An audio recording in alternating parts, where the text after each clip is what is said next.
Ujësiellës Kanalizimi rajoni Vlorë zhvilloi këtë të hënë një aksion për pastrimin e kanalit të Sijavit në lagjen 10 Korriku, një zonë e rëndësishme për funksionimin e rrjetit të kanalizimeve në qytet. Aksioni kishte si qëllim përmirësimin e rrjedhjes së ujërave të ndotura dhe parandalimin e bllokimeve, të cilat shpesh sjellin pasoja për banorët dhe mjedisin përreth. Ekipet teknike u angazhuan në pastrimin e mbetjeve të grumbulluara në kanal, duke përdorur mjete të specializuara për të larguar edhe materialet e hedhura pa kriter. Ndërhyrje të tilla janë të domosdoshme për të garantuar funksionimin normal të sistemit, veçanërisht në periudha merreshje, ku rreziku i përmbytjeve dhe daljes së ujërave të ndotura në sipërfaqe është më i lartë. Megjithatë, pavarësisht punës së vazhdueshme të institucioneve, problematika e ndotjes nga mbetjet urbane mbetet shqetësuese.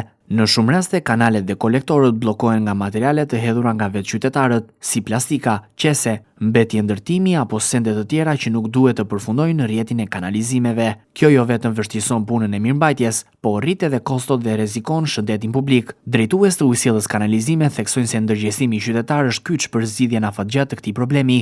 Ata bëjnë apel që çdo banor të tregojë kujdes në mënyrën se si menaxhon mbetjet, duke respektuar rregullat dhe duke shmangur hedhjet e tyre në kanal apo hapësira të hapura.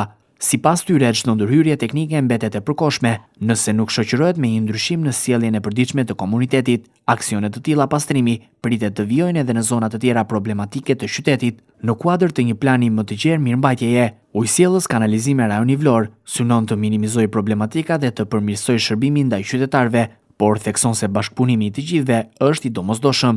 Mesazhi mbetet i qartë, mbrojtja e mjedisit, si dhe funksionimi i infrastrukturës publike nuk janë vetëm detyrë e institucioneve, por përgjegjësi e përbashkët.